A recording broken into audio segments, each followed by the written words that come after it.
സ്വപ്നം പിന്നെ ലക്ഷ്യം ഇവ തമ്മിൽ ബന്ധമുണ്ട്. ഇവ രണ്ടും വ്യക്തിയുടെ സങ്കല്പമാണ്. വ്യക്തികൾ ഇത് സ്വന്തമാക്കാൻ ആഗ്രഹിക്കുന്നു.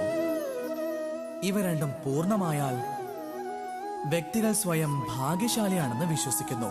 എന്നാൽ ഇവ രണ്ടും തമ്മിൽ ഒരു വ്യത്യാസമുണ്ട്.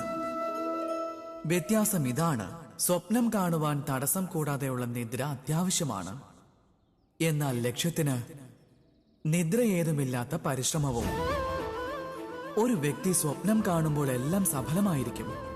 എന്നാൽ ഉണരുമ്പോൾ അയാളുടെ കൈകൾ ഉറപ്പായും ഒഴിഞ്ഞിരിക്കും.